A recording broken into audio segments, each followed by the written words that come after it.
Hello, this is Phenomenology, and I'm Mark Thorsby.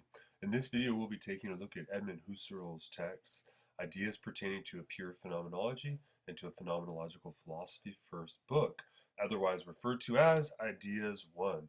So I hope you guys are doing well. Welcome back to our video series on Husserl's Phenomenology. In this video, we're going to begin part 3, in which Husserl discusses some of the methods and the problems of pure phenomenology. And in particular, this video, we're going to focus on chapter 1, some of his preliminary methodical deliberations. Essentially, what we're going to be taking a look at here is a little bit clearer. Husserl is going to be evaluating in a more clear sense what it means for us to do phenomenology. What exactly is the method of this program we're talking about?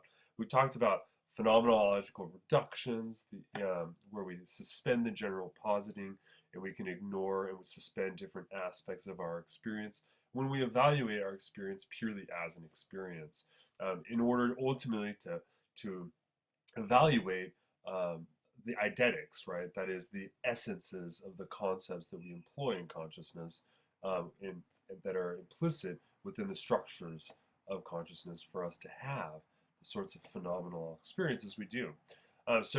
In this chapter, really, Husserl is going to be sort of talking a little bit about what it means for phenomenology to be a descriptive science rather than an abstract science.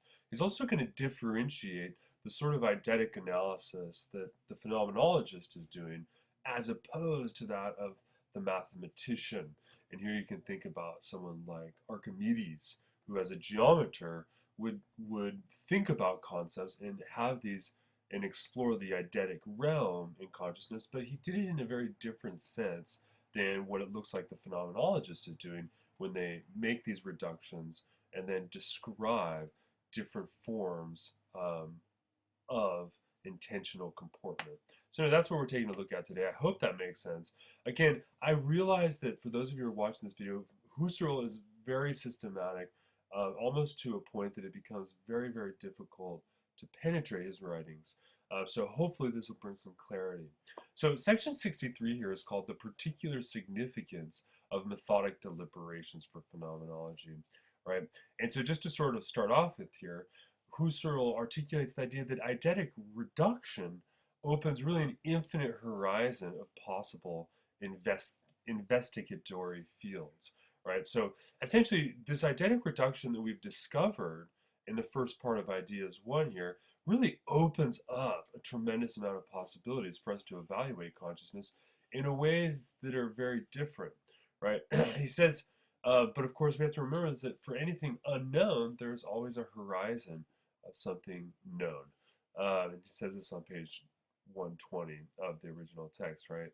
So primarily what we need here is we need to understand what happens in phenomenology such that we gain knowledge from what is unknown, and this relationship here of how we gain knowledge and what's the method we're actually employing. Well, he says there's sort of, when we think about the methodology for phenomenology, there's sort of three things that come to his mind in this chapter, this section rather. The first is that phenomenology has to be able to reckon with skepticism first and foremost. And that's important, is that the phenomenology is using this bracketing procedure in terms of formal ontology, a parenthesizing procedure. But phenomenology is not a sort of skeptical enterprise that is ultimately arguing for the idea that our perceptions have no validity, right? That's not what we're doing here. But you'll see that there's a number of important questions that emerge that sort of take us down the skeptical train, the skeptical path. And so we need to think about methodology to help us navigate some of these more skeptical questions that can get lodged against the phenomenologist in terms of what exactly the phenomenologist is doing. Number two is the phenomenology needs to produce clarity, right? It needs to produce clarity. And number three, phenomenology needs to articulate itself as first philosophy. I think in many ways the methodological deliberations in this chapter really focus on the question of clarity, though all of these things are discussed in some detail in different ways. In section 64 of the chapter, Husserl then sort of says, well, what exactly is happening um, to the phenomenologist? Is there a self-exclusion, right? So it's a sort of methodological objection here, right? Which is namely, okay, when you exclude the natural world, right, in this phenomenological reduction, and remember, there's different types of reductions, so not all reductions are just the suspension of the general positing, right? That's the phenomenological epoch in particular, but but there's different types of bracketing. But for instance, when we exclude the natural world, right, the idea here was that by excluding it, we gain access to an evaluation for the descriptive structures of pure consciousness. But do we really actually exclude everything here, right? Because isn't there still a we that's doing the analysis, right? So this sort of first thing is this really pure consciousness, or because can the exclusion be complete, as it were? So, but here Husserl says that he doesn't really think there's a problem, so long as one remembers what the proper sense of exclusion refers to, right? And exclusion here is the suspension of the general positing, right? And let's see here, let me go back into this sort of quote where Husserl says, we prescribe for ourselves the norm of phenomenological reductions, which is concomitantly related to our empirical factual being and prevents us from entering any proposition which contains explicitly or implicitly natural propositions of that kind, right? So this is what we're talking about, the natural reduction. When we excluded the external world, what we're really then excluding is this idea of natural propositions related to the world, natural objects, right? And insofar as it is a matter of individual factum being, the phenomenologist proceeds like any other eidetic scientist, for example, the geometer. A couple typos there, my apologies. And so he wants to say, so first sort of thing is here, this general positing is actually, the phenomenological reduction is actually suspending these natural propositions that we take to be the case in our experience, right? So that we can analyze consciousness insofar as it's a form of consciousness, right? But he says, and then, but uh, there are, there is a way in which the phenomenologist is evaluating individual factum being, things that are actually existing insofar as they're present in consciousness. But in this sense, the phenomenologist is exploring their field of topic as an eidetic scientist, right? An example of this would be like a geometer, right? So when you understand that, Husserl's argument is that there isn't a pure excluding of the self because there's still a we that's doing it, but that's not what we meant to do when we talked about this general positing. So you can see here again that Husserl is trying to clarify his method, and I think in some ways also anticipate potential objections. Well, here's another possible objection to phenomenology. Oops. That is, if the reduction allows us to analyze pure consciousness, then doesn't that mean that the mental process of the research is the same as that being that gets explored, right? That is, are we confusing what we're doing here? Is the method, that is, the method or reasoning that the phenomenologist uses, isn't it the same as the object that the phenomenologist is studying, right? You're studying mental processes and you're using mental processes. Well, is that comprehensible here, right? In other words, is there a sort of self-referential cycle that the phenomenologist falls into? Now, Husserl responds in 122 by saying, well, this is really only a problem if the thinking of the phenomenologist were a condition on which the cognition of all other things in the respective provinces of research would depend, right? So his ultimate argument is that we don't have to be worried about this so long as the type of thinking that the phenomenologist is exploring is something that's independent of the research they're analyzing, right? So as long as you maintain this distinction, then you won't get the self-referential problem. There is a sort of difficulty which emerges whenever any new science articulates its own conditions as a preparatory deliberation. And here he's sort of just saying, listen, it's clear that there are potential difficulties that will emerge, but this is natural because his goal is to articulate a new type of science, this eidetic science of phenomenology. And insofar as he's doing that, he's anticipating that there are potential difficulties, but we should allow those difficulties to extend into a general skeptical position here. And you can see now how and why he's thinking of skepticism in this regard, is that not every form of phenomenology is going to be involved in this sort of self-referential problem, right? Namely, a phenomenology um, that that is clear about its object so as to avoid reflexive reference to oneself. Okay, I hope that makes sense, right? Basically, the sort of problem there is how, if the object of consciousness and the use of consciousness seem the same. Well, he says the object of consciousness, we just make sure that it's not about my consciousness as such, right? So I'm not studying myself, right? Section 66, faithful expression of clear data, unambiguous terms, right? So here's the sort of one question here is, well, what exactly is the phenomenologist doing, right? Well, from our descriptions here, we've said that, we've said that in general, right, phenomenology consists in terms of making phenomenological reductions and then producing eidetic descriptions, right? So that is making certain reductions in consciousness, and then describing the eidetic, the essential features, the essences of these concepts that we discovered, the essences of consciousness.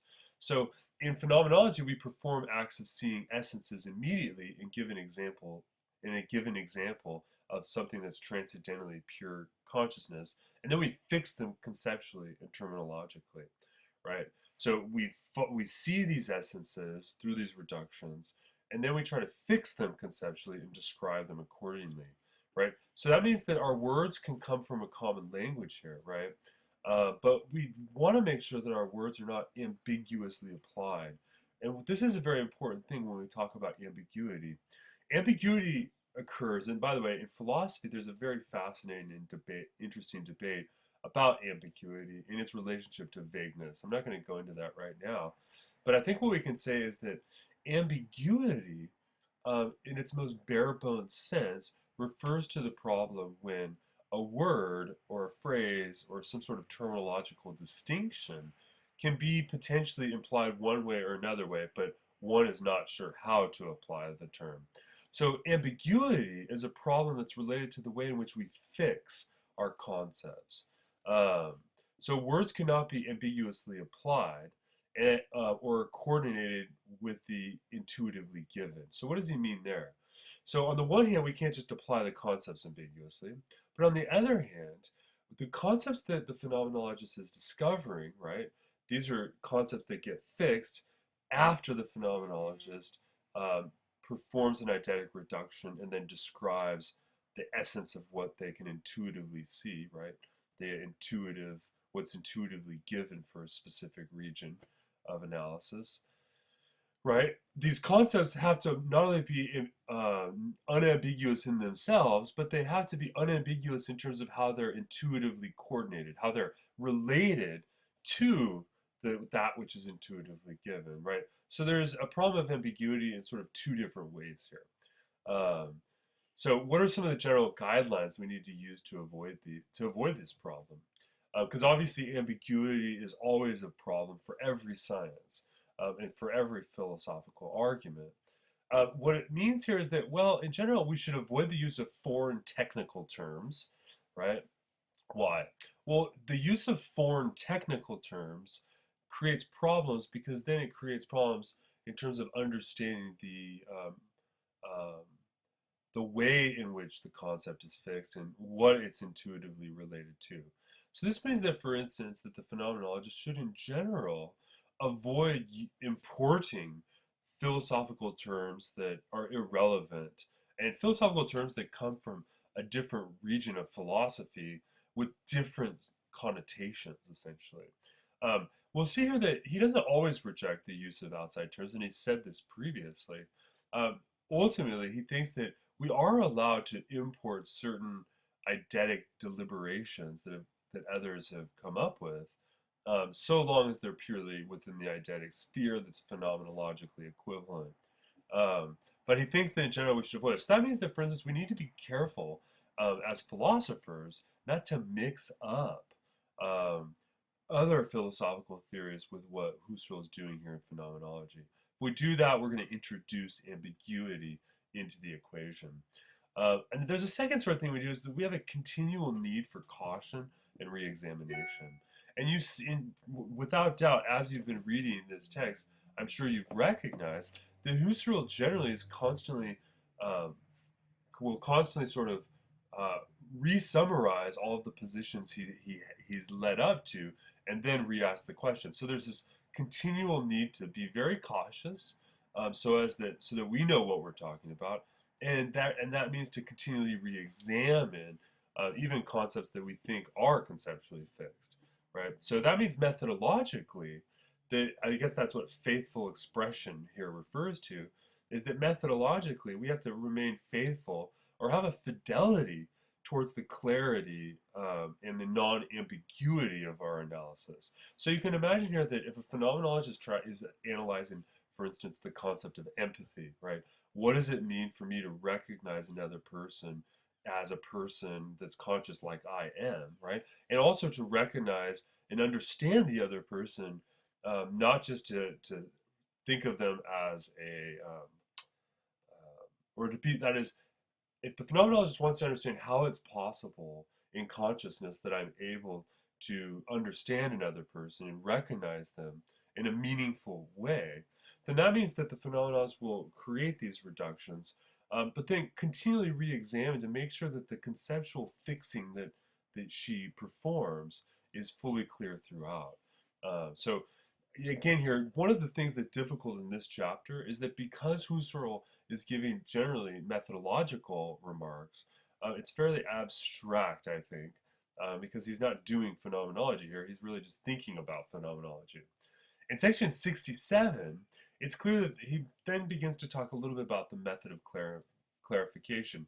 And really the question is, what does it mean for something to be clarified? We're going to see him follow this up here in the next couple of sections. And he has this notion of the nearness of the givenness and the remoteness of the givenness, right? So this will be really important because one of the central features, the sort of overriding feature here, is that what does it mean for something to be clear, right? Because obviously, methodologically, philosophically, we have to be clear about what we're talking about, right?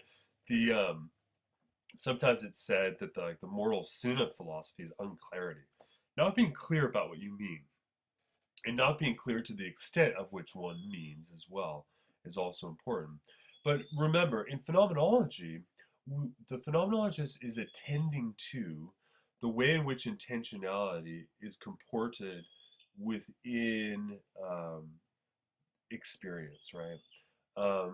And that means that intuitive, then we talk a lot about the intuition that we have of certain things. Remember, intuition here refers to the manner in which I am open to recognizing and seeing the given, right, in experience. And you can see here that things that are immediate in our intuition are more clear than things that are not, right? For instance, think about you may have seen the proof of the Pythagorean theorem at some point in your life. That, right, when you actually saw the proof, right, step by step, right, at the end of the proof, it was clear to you in an immediately intuitive sense. That means at that moment, in intuition, it was clear. Right now, that proof for the Pythagorean theorem is only given to you obscurely. So there's a difference here between the nearness of what's given in intuition and the remoteness of what's given in intuition. And we're going to see here that essentially the clearer, the nearer it is, the clearer it is. So in inquiry, let's move here to the next thing, right? What you can say here is that an inquiry directed towards mental processes results in eidetic findings which are empty and only vaguely remote. So that means that when the phenomenologist wants to understand the mental processes, insofar as they're just mental processes, it's the most vague, really. And why? Because it's empty of content. And so you're going to see him using in this chapter the term of the pregnant intuition, right? When our intuition is actually in operation. So we can talk about mental processes in an abstract, empty sense. We can also talk about them in their pregnant, concrete sense, right? Um, he has this great quote: "That which floats before us in fluid unclarity, with the greater or less intuitional remoteness, must be brought into normal nearness and made perfectly clear." Right? And notice here that the language of directionality, right, in terms of things being near and far, right, this is by definition and by design a concept related to intentionality, right, and the directedness of consciousness. So in consciousness, that which is nearer in the directionality is clear, as such, as it were, right? So, for instance, he says there's degrees of clarity. Then, right, on one end of the spectrum, you have objective essence. That's when something is standing as given and is as clear as it could ever be, right? An objective essence of something, right? And that's when the phenomenologist recognizes that the object, the essence, as given as itself is, right? Or as it is in itself, right? So on the one hand, that's as good a clarity as one gets. On the other hand, the exact opposite is when consciousness is blind, as it were, right? Where there's no longer in the least there's nothing accessible in intuition at the least, right? There's nothing gets presented to consciousness. There's nothing given, right? So the clearest something could be would be absolute givenness, right? Something is given as itself.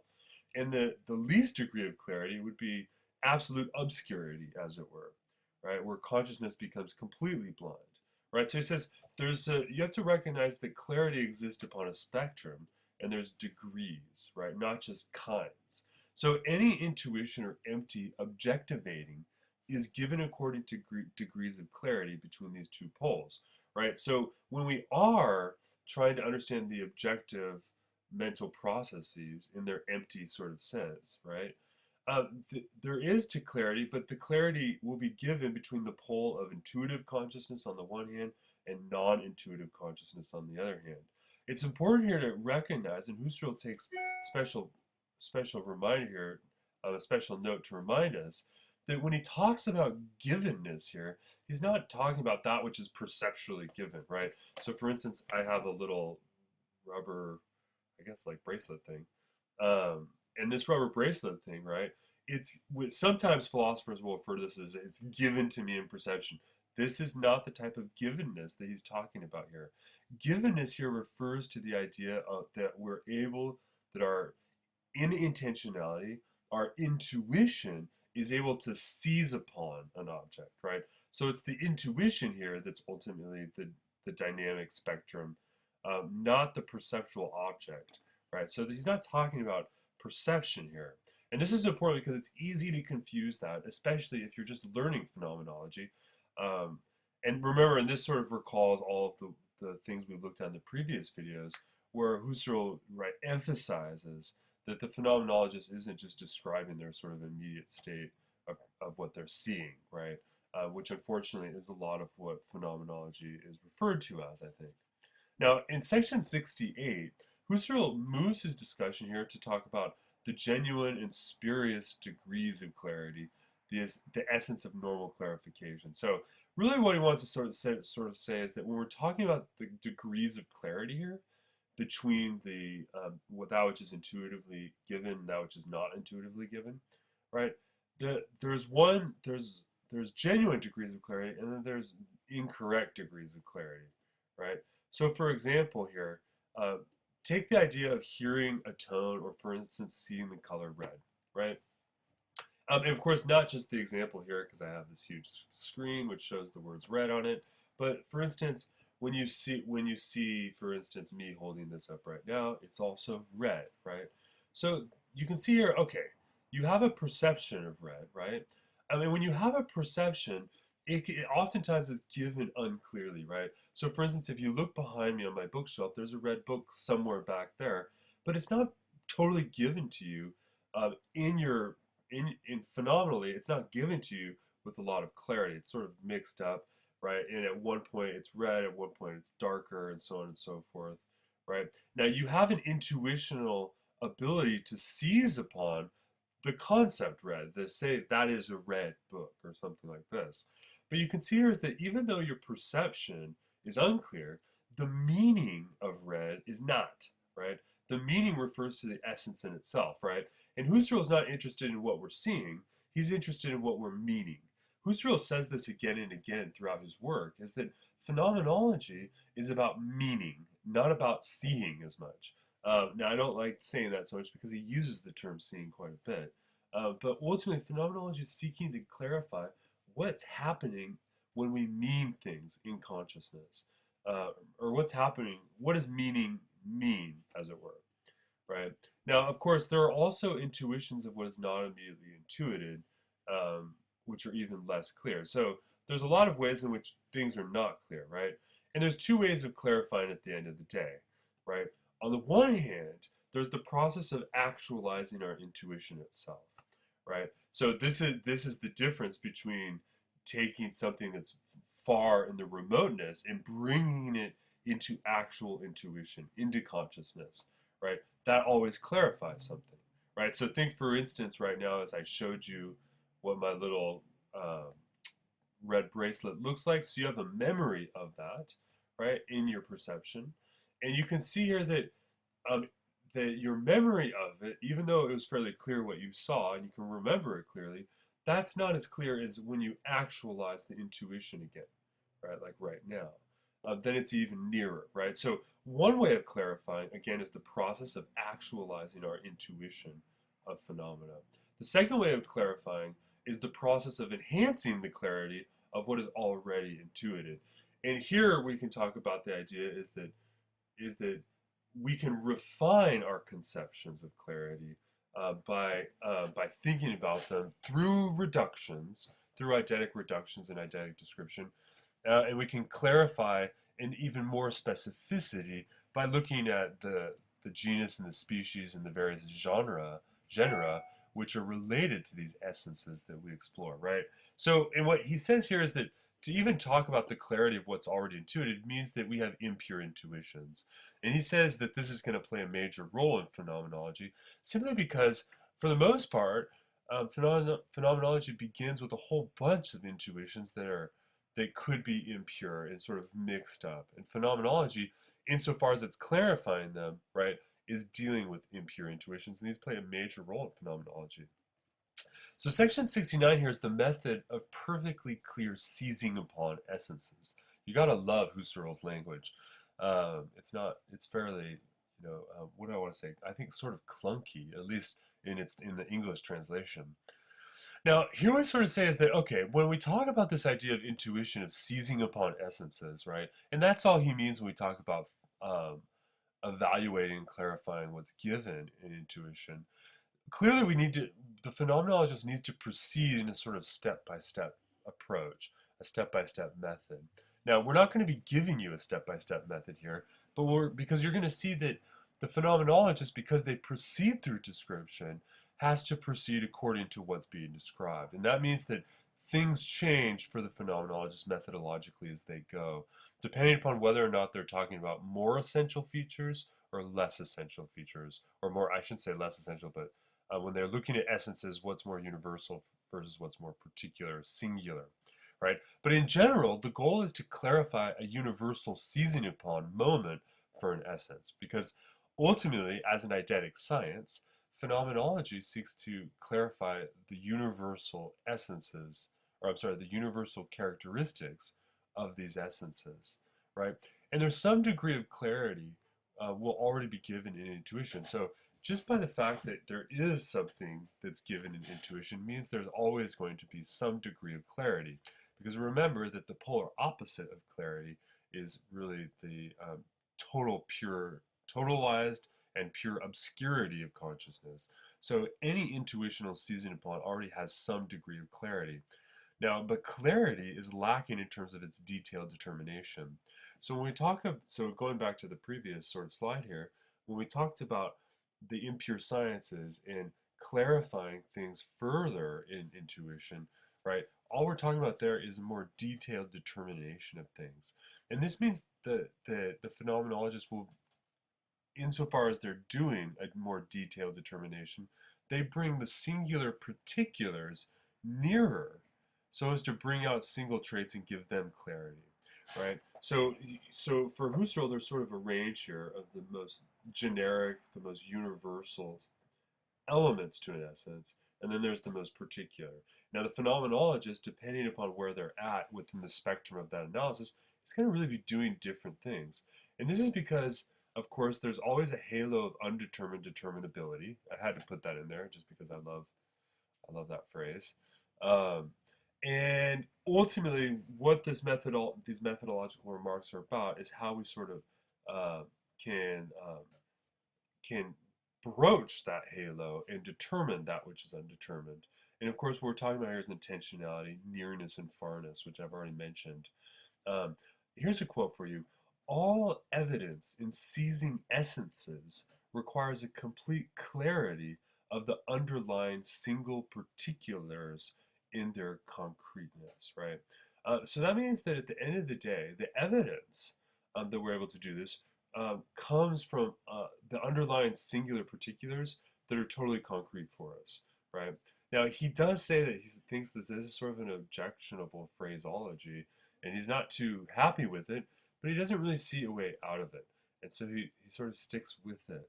So for those of you who are interested in criticizing or doing a more rigorous critique of Husserl's work, I would start there, frankly, because he himself sees it as somewhat problematic. Okay, now this is sort of interesting. When we're talking about phenomenology, and we're talking about eidetic clarification, all these different things. One of the things that he's going to emphasize here is the primacy of free fantasy, right? Now, remember here, there's different ways in which I can evaluate consciousness because of the phenomenological epoch in which I've suspended the general positing of the natural attitude, right? And then I do further reductions because once I get rid of the natural attitude, then I can, for instance, evaluate different attitudes, and I can make different sorts of reductions to evaluate different characteristic features or objects of consciousness in terms of their essences. Okay, so, but one of the things is, well, on the one hand, of course, I can, even though I'm performing all of these reductions, I can still use my immediate experience of the color red here, and I can begin to evaluate them in terms of what's given in the most concrete thing, right? The concrete experienced. But the idea here is that there's also another way of exploring consciousness, and that's free fantasy. Now, fantasy is a type of way in which we can present objects in consciousness to ourselves, right? He calls it presentation. For example, fantasizing. So, like for instance, imagine what the geometer does when the geometer imagines triangles, right? That is a fantasy in his view. So he's not talking about, of course, fantasy about imagining whatever you want, but he's saying that in consciousness, we're able to present a whole bunch of things to ourselves in free fantasy that are not immediately accessible in our direct experience, right? So even though I'm sitting here now, I'm looking at this computer screen, I'm sitting in this office, and I can see the books and all this other sort of stuff. There's a lot more that I can do if I think about what happens in consciousness with regard to various fantasies that I can imagine. That is, various sorts of phenomena I might encounter. That means that fantasy can be so perfectly clear, though, that it makes possible a perfect seizing upon essences and a perfect eidetic insight. And here his idea here is that we can actually use this ability to create presentations in consciousness to actually restrict and provide a really fabulous tool for evaluating specific features in consciousness that are very near and very clear. Now, we have to recognize here what we've been talking about here is a sort of difference between, on the one hand, our external perception of phenomena, right? Which, by the way, doesn't evaporate with reflection, right? So while I'm right here and I'm externally perceiving the computer screen in front of me, the computer screen, when I reflect about it, is still there. It sort of stays throughout. It doesn't evaporate.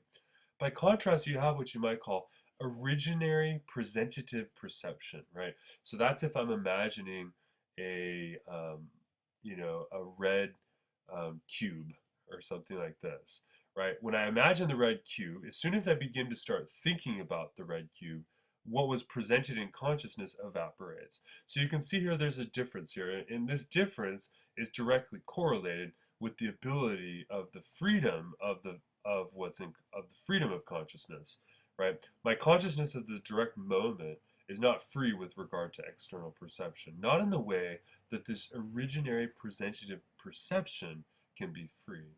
So this is why the primacy of fantasies, and there's a primacy of free fantasies and perception for phenomenology. There's a lot more we can do. And he wants to give the example of the geometer. Now, this is not what Husserl talks about, but of course I wanted to throw up here a picture, a drawing of Archimedes. Archimedes, of course, was very, very famous mathematician.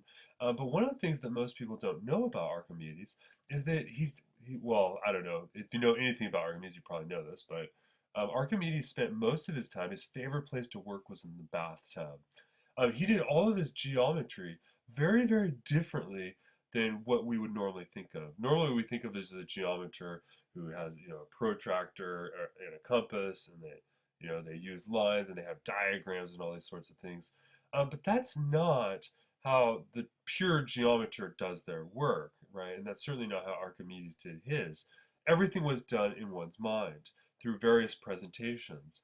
In fact, Archimedes was able to solve a whole bunch of mathematical problems without the use of any theorems, right, or any algebraic notation. He did it merely by imagining different types of geometric shapes organized and conflated on top of each other, and then he would create systems for geometric relations. And he did this all in his mind. That is, he did it all in the form of free fantasy and presentation, right? So the type of fantasy that we're talking about here is exactly, well, maybe not exactly, but very, very close to the type of fantasy that the geometer does, that the mathematician does when they're doing their work, right? It's not simply a sort of deductive system of axioms, but though we will talk about this difference here in a minute, right? So in fantasy, he, the geometer, has incomparably more freedom, reshaping at the figures that are fiend, right? Because think of Archimedes, he imagined this figure, and then in his mind, and then he imagines how it relates to other figures, right? And he even related how they would relate in motion in order to solve complex mathematical sets and problems, right? Well, in fantasy, this geometer has incomparably more freedom than at will, in reshaping at will the figures that are fiend, and in running through continuously modified possible shapings, thus in generating an immense number of new formations. So, so it's very fascinating here, and he says in a certain way you can call this a sort of fiending, because what we're doing is we're creating objects in consciousness for consciousness. And so there's a sort of freedom here. And eventually, the existentialist philosopher Jean-Paul Sartre, he would really run with this idea and really explore this conception of freedom. Now, so this is an important sort of methodology. That means that, okay, in phenomenology, we need to continue to clarify, have a movement of clarification, where we can clarify what's given in consciousness and then describe it. But part of that clarification procedure, therefore, must include this free fantasy. And there's something more primary about that, actually, than the object of this experience I'm having now in my external perception. Most people would sort of think that seems odd, because it seems like the phenomenologist is more interested in what they can imagine rather than what they're actually perceiving. But remember, because of the phenomenological epoch, we've suspended and bracketed out all talk of the actual. And that means we've reduced down all of these things together in terms of their value, in terms of the eidetic analysis. Okay, now here's the question though, is it regards in 71, he raises the problem of the possibility of descriptive eidetics of mental process. That is, well, is phenomenology purely descriptive here, right? He says that for the person who's not yet become acquainted with any piece of genuine phenomenological eidetic analysis, there's some danger here of becoming puzzled about the possibility of phenomenology. What exactly are we doing in phenomenology? A typo, that should be 133, and that should be the word of. Now he says, okay, those of you who are sort of worried about what we're doing in phenomenology here with all this imagination and fantasy here, well, he says mathematics is a genuine eidetic science, right? Phenomenology is an eidetic science. It is the science that investigates the essences of the phenomena, right? Insofar as things are given. And mathematics is also an eidetic science. It evaluates the essences of the numbered and numeration and other quantitative conceptions. So mathematics here can be a clue for those of you who are worried about what we're talking about. But what exactly does it mean for the mathematician to be doing eidetic science? Okay, well, when we talk about eidetics in general, we can say that there's two types of eidetic science. On the one hand, in general, there would be formal eidetics, and on the other hand, there would be what we might call material eidetics. Now, formal eidetics really concerns logic and mathematical sciences, right?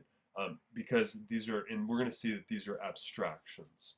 Whereas the material diedetics looks at essences as they're given in the concrete and then evaluates them. And this is what phenomenology is doing. So phenomenology is a sort of material eidetics, whereas it's formal. And here remember, if you will, that logic and mathematics looks at the way in which formal relations exist between concepts. You might say that phenomenology is looking at the essences or the content of our perceptions. So is phenomenology therefore a sort of geometry of the mental process? Well, on the one hand, you might want to say yes, but at the end of the day, Husserl is going to argue no. And he's going to argue that phenomenology has to be understood in a much more radical sense. Because each region of eidetics, each region of essences that is explored, right, gives a different regional ontology, right? So think about it like this. Every science is always going to be organized under a given genus, right? There's always a sort of a limiting principle or concept that stands as the genus for all of the things that fall within that science. So for instance, physics and the physical sciences, the psyche and the psychological sciences, and language and the linguistic sciences, and so on and so forth, right? Well, there's radical unity at the very top, right? At the very absolutely highest genus of all, there's radical unity. And of course, part of that unity is that all of these exist in consciousness, right? So phenomenology is trying to get at this highest genus in its absolute sense. Now, you might say is there's a whole bunch of different levels, and this is how he seems to describe it, Husserl, where at the highest level you have the absolute highest genus, and then there's discrete higher genera, and then of course you can imagine that there's a sort of ordering of different levels of relationships, and then all the way at the very bottom would be the discrete lowest species, right? And you can see here, this now makes sense with regard to what he was talking about just previously regarding the degrees of clarity that the phenomenologist pursues in their investigation, right? And so he gives an example here of, like for instance, a physical object, right, has a regional ontology that includes things like its temporal determinateness, right, because a physical object is constituted in intuition as an object in time. There's also a spatial determination. There's also a material determination, what type of thing it is. And so every region has a regional ontology. Okay, and a science is either going to be concrete or abstract, right? And we're going to see that my apologies there. Most eidetic sciences are not descriptive, right? Most of them are abstract. In fact, mathematics is an abstract eidetic science. Why is it abstract? Well, mathematics has what Husserl describes as a definite manifold. That is, mathematics defines its own object in a definite way, right? For instance, in geometry, you will not encounter a problem that can't be seized upon with exactitude, right? Or in other words, for the geometer, every problem is already organized by a series of axioms that are very clear and exact, which allow geometry to proceed with exactitude at all times, right? So in geometry, you're never going to get forced into a problem where you're suddenly not sure if you're doing geometry anymore, right? That's because geometry has this definite manifold, right?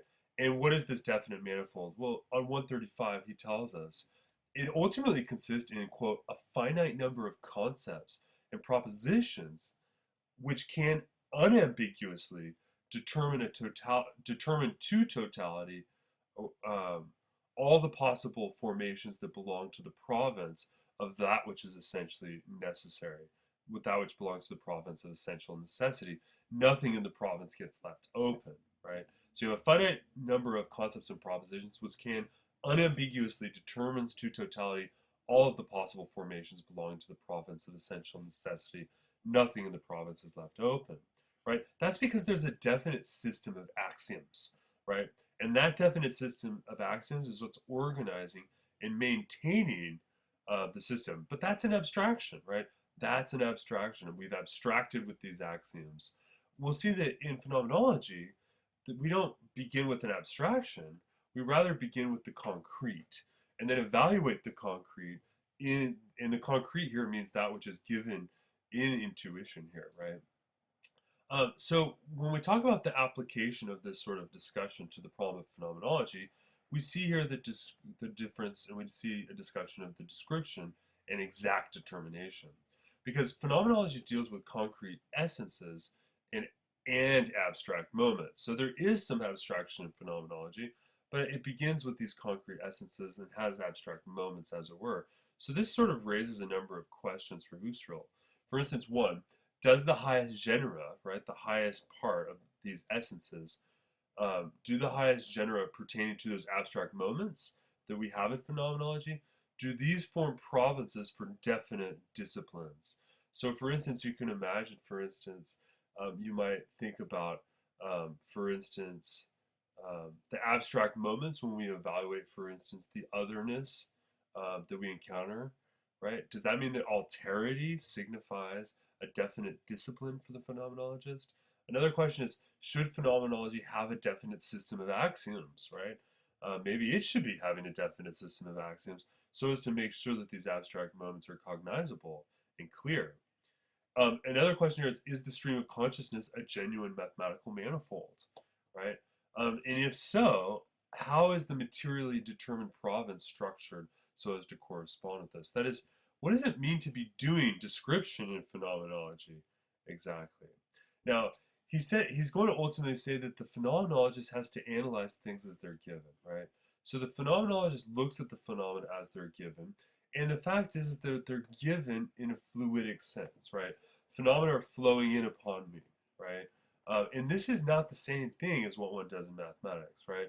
It's essentially, rather than accidentally, inexact and consequently non-mathematical, right? The problem here is that in consciousness, there's a fluidity of these essences that we encounter, but this fluidity, because it is fluid, is never going to have the exactitude that mathematics does. And so that means that mathematics really deals with ideal concepts.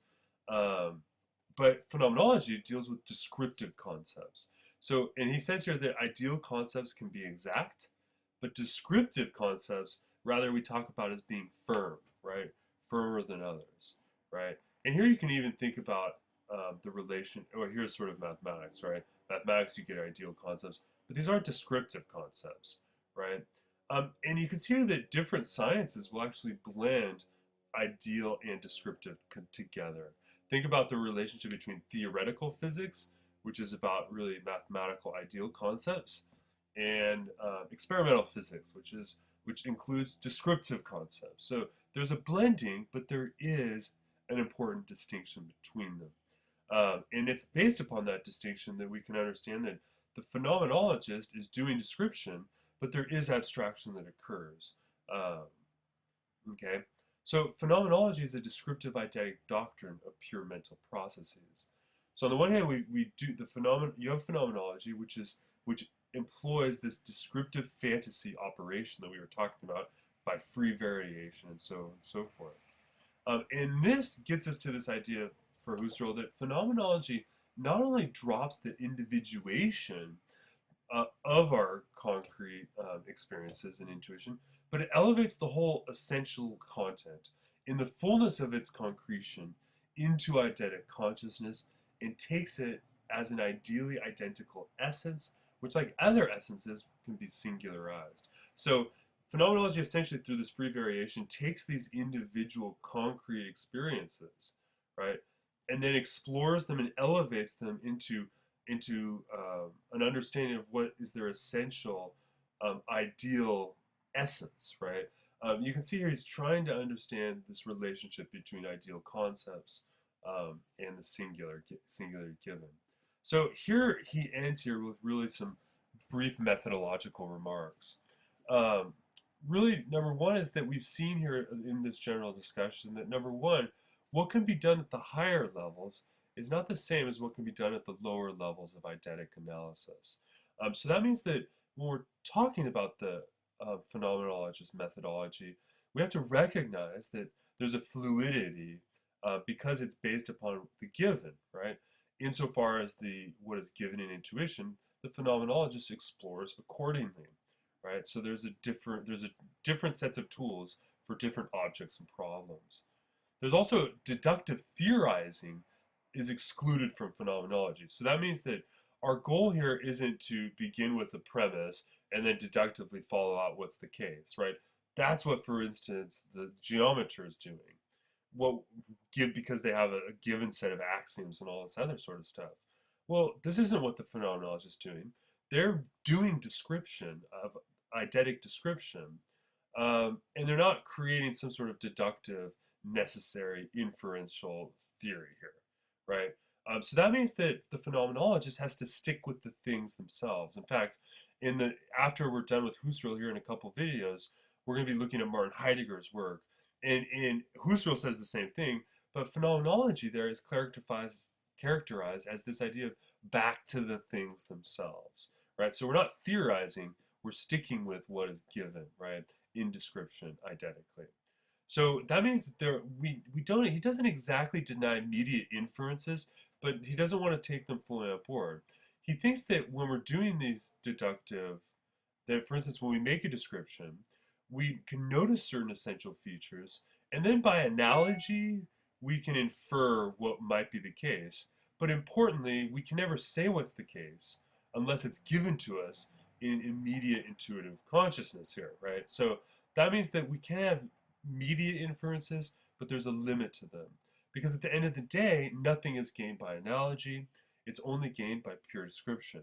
So phenomenology, therefore, must belong to a completely different class of eidetic science than mathematics. So you might say at the end here is that phenomenology is not mathematics, and that phenomenology is not doing a geometry of consciousness, because phenomenology is using description as the primary operation here. And accordingly, it belongs to this, what he called material eidetic science. Okay, that's this methodological chapter. I know it's sort of mind swimming and lots to take in here, but I hope this gives you some concrete understanding about how Husserl tries to encounter, or how he's himself thinking about what some of the methodological difficulties are with regard to pure phenomenology. Thank you very much for watching. I look forward to seeing you in the next video on Husserl's discussion of the universal structures of pure consciousness. Thanks a lot. I'll see you guys online.